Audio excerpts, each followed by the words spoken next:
আমরা নাকি এমপি মন্ত্রীর দায়িত্ব নিয়ে পারাপারি করি।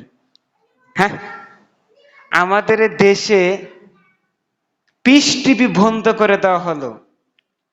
পিস টিভি বন্ধ করে দেওয়া হলো যাতে জালেমরা আলেম না হতে পারে।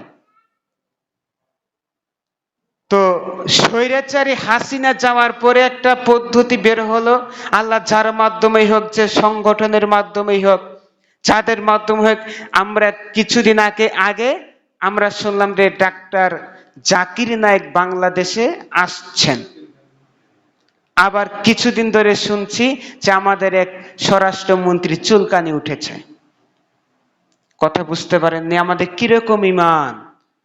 আমরা ঈমান দিয়ে মন্দির পাহারা দিতে পারি, কিন্তু ঈমান দিয়ে আলেমকে মুসলমানের দেশে, বাংলাদেশে 90% মুসলমানের দেশে আমরা ঠাঁই দিতে, এই ঈমান আমাদের জান্নাতে কিভাবে নিয়ে যাবে?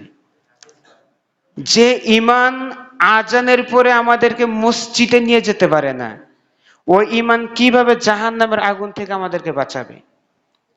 ডাক্তার জাকির নায়েক যদি আমাদের বাংলাদেশে আসে, তাহলে দেখা যায় অনেক হিন্দু মুসলিম হবে ইনশাল্লাহ।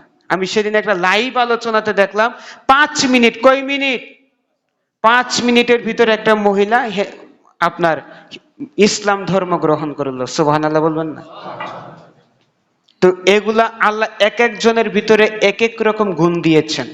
তো আমরা দোয়া করি এই স্বৈরাচারীদেরকে আল্লাহ হয়তো সঠিক বুঝ দান করুন, আর আমরা যেন শিরিক বিদাত মুক্ত তাওহীদ যুক্ত আমল করতে পারি, সেই তৌফিক আল্লাহ আমাদের দান করুন। আমিন।